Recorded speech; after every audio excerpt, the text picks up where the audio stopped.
Hey, how you doing? This is Adam Post. NPR and PBS are losing their funding. Now, these are public nonprofits. They aren't directly part of the federal government, but they are funded by the American people. NPR and PBS think that they have no accountability to tell the truth, to tell two sides of a story. They think they can do whatever they want to do. And because the way they were set up by Congress, they have the right to work without any oversight, without any control, and spend taxpayer money to push political agendas. Now, it's true that when they were set up by Congress to have some freedom to operate, but just because that was written into their founding documents, it doesn't mean it holds up as constitutional. Even a law, just because a law is created, it doesn't make it automatically constitutional.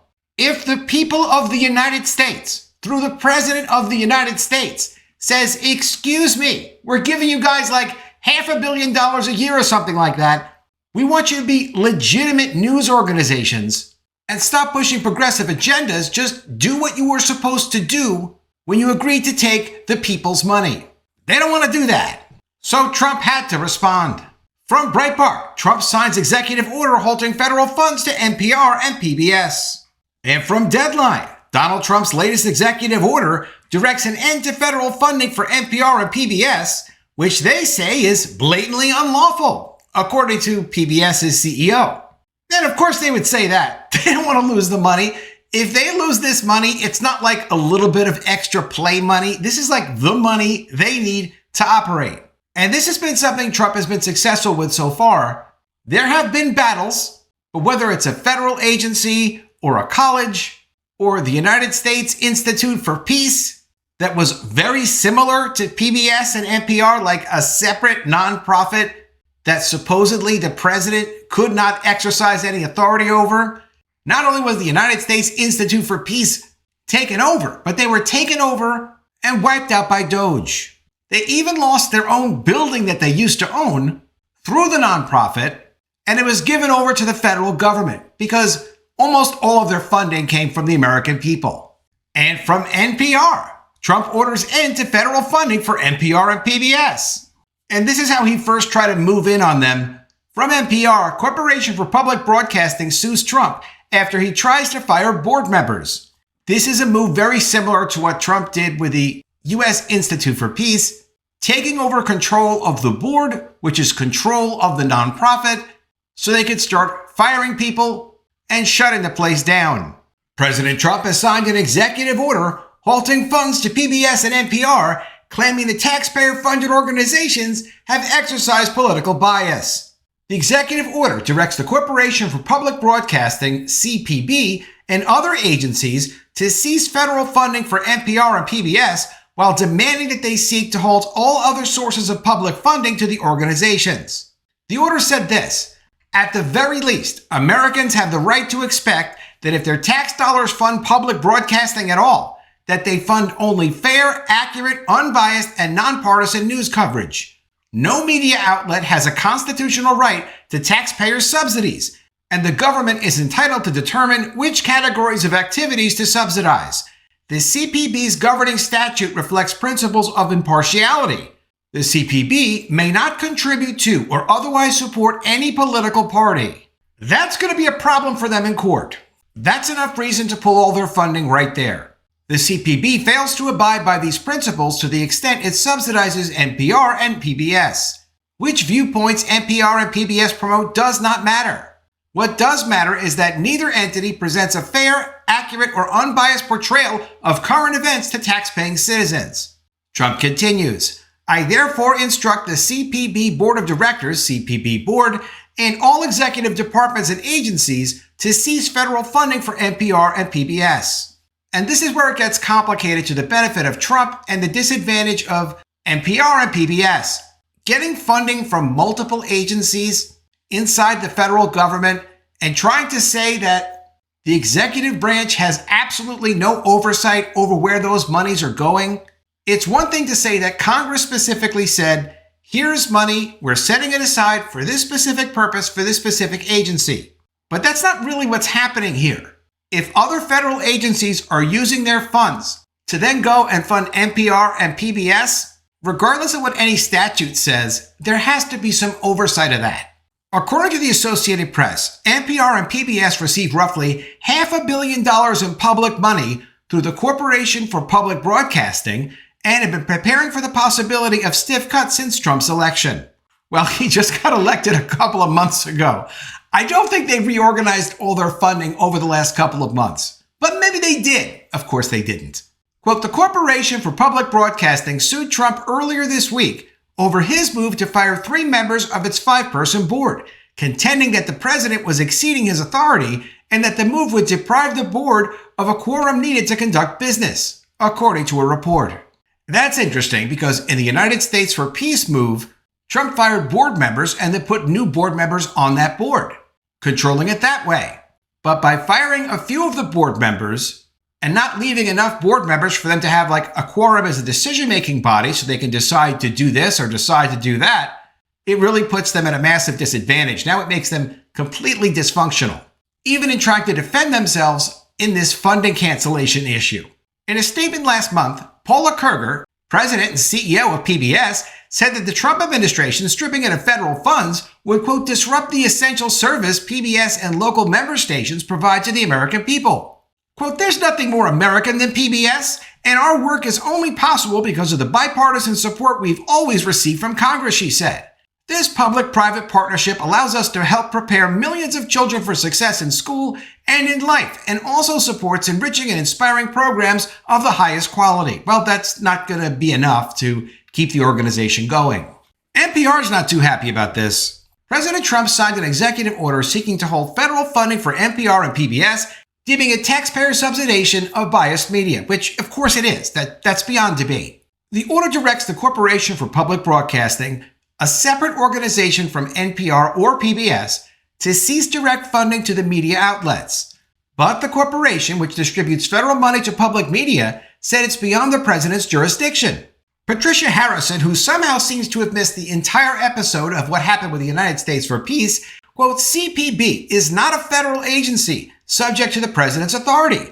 Congress directly authorized and funded CPB to be a private nonprofit corporation wholly independent of the federal government. Oh, you mean like CFPB that's pretty much now shut down? Or the United States Institute for Peace that's also kind of pretty much shut down? Just because you were set up as a nonprofit, if we're funding it, we're going to check in on it from time to time. And if we don't like what it's doing, it's not going to continue to exist. Harrison cited the statute that created the corporation, noting that it prohibited any department, agency, officer, or employee of the United States to exercise any direction, supervision, or control over educational television or radio broadcasting, or over CPB or any of its grantees or contractors. And specifically when you say no control over grantees or contractors, that's another whole level of this. You're going to say, you think really, regardless of the statute, that a separate contractor or grantee, somebody giving resources to fund or provide services to public media, but is funded by the United States, a federal agency, a federal contractor, is going to be controlled by what the media organization says and not the federal government that's providing them with funds? I don't think so. Paula Kerger, president and CEO of PBS, said that the president's executive order lacked legal standing. Quote, the president's blatantly unlawful executive order, issued in the middle of the night, which the middle of the night probably doesn't have much to do with its legality, threatens our ability to serve the American public with educational programming as we have for the past 50-plus years. We're currently exploring all options to allow PBS to continue to serve our member stations and all Americans. Why are we not hearing from their law firm or law firms? Do you know how many law firms would very happily have done free work and supported these organizations? Just because they're essentially against the American people, they're happy to promote that agenda? Why wouldn't they have contacted them months ago as soon as Trump was elected? Or at the very least, when he's throwing members off your board of directors so that you can no longer function, like at that point, you should have been prepared for this. And that was only a couple of days ago, but even so, the law firm should be in place and should be speaking on behalf of these organizations. Because when you say that something is blatantly unlawful that was done in the middle of the night, you don't see that from attorneys. You see that from hysterical people. And even when you're under attack, you don't want to sound hysterical. NPR released a statement saying in part, quote, "We will vigorously defend our right to provide essential news, information, and life-saving services to the American public. We will challenge this executive order using all means available." Again, where are your law firms? Law firms that would work I'm telling you, they would work pro bono. They work for free. But someone couldn't even be bothered to pick up the phone and say, look, in case we get in trouble with this, can we have a meeting and then prepare a response? Because everyone knew this was coming. He's been talking about doing this for months. Trump's executive order orders the CPB board to, quote, "cancel existing direct funding to the maximum extent allowed by law and shall decline to provide future funding." The order also directs federal agencies to terminate funding to the networks. That's going to be the real killer here. Directing other federal agencies, trying to get that executive order stopped is going to be very difficult for NPR and PBS. Trump has already tried to seize control of the CPB. Earlier this week, the CPB sued Trump in court, where else would you sue them, after he sought to remove 3 of its 5 board members. A federal judge has set a hearing for May 14th on whether to halt the administration's action. The judge also directed the administration to inform him if any move is made to install new board members or enough to establish a quorum. And without a quorum, they can't move forward on any activities on their board of directors. On social media platforms, Trump recently blasted the 2 primary public broadcasting networks, posting in all caps, quote, "Republicans must defund and totally disassociate themselves from NPR and PBS, the radical left monsters that so badly hurt our country." NPR's president and CEO, Katherine Maher, defended her coverage and addressed the need for funding in a recent interview on All Things Considered. But I think that it's important for public media to be able to continue to be relevant in a time where there's a lot of coverage of different issues and areas of interest. The leaders of NPR and PBS testified at a House Oversight Committee hearing in late March on allegations of ideological bias in public broadcasting. Maher was assailed for her past political postings on social media, and the network's news judgment almost entirely based on tweets and stories that preceded her March 2024 arrival at the network by years, as if to imply her politics have changed since that time. Doesn't seem very realistic. PBS's Paula Kruger found herself queried about a video involving a performer in drag singing a variation on a children's song for a younger audience. Kruger testified that the video was posted on the website of PBS's New York City member station and never aired on television. Federal funding for public media flows through the congressionally chartered Corporation for Public Broadcasting. Congress allocated $535 million for CPB for the current fiscal year, an amount affirmed in a recent stopgap bill passed by the Republican-controlled U.S. House and Senate. NPR receives about 1% of its funding directly from the federal government, and a slightly greater amount indirectly. Its 246 member institutions, operating more than 1,300 stations, receive an average of 8% to 10% of their funds from CPB. By contrast, PBS and its stations receive about 15% of their revenues from CPB's federal funds. Most of the funds for public media go to local stations, and most to subsidize television, which is more expensive than radio to produce. The networks say they've been encouraged repeatedly by the agency and Congress to develop private financial support and have worked assiduously for years with the FCC to ensure that content falls within FCC guidelines. The FCC has been very easygoing about fake news on mass media stations. The new FCC chair is starting to crack down on that, but we haven't seen those crackdowns yet. The claim that, well, we're within the FCC guidelines doesn't mean what you're doing is appropriate and that you're still required to be funded by the American people. And when they say they get 1% of their money directly from the federal government and a little bit more than that indirectly from the federal government, we all know it's a lot more than 1% of this and 2% of that and 8% of this and 13% of that. If it was so much in the minority, then they might just cut back on some of their vacations, or maybe close one of their extra buildings, or maybe not buy that new office furniture. It's not just a little percent here and a little percent there.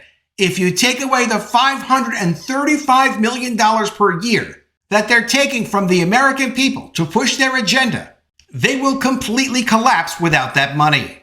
Let me know what you think of all this in the comments below. Always love to see your ideas. Please be sure you are subscribed to the channel. Click the bell for notifications, give me a thumbs up, and I'll see you again soon with another story. And if I don't see you, I will miss you.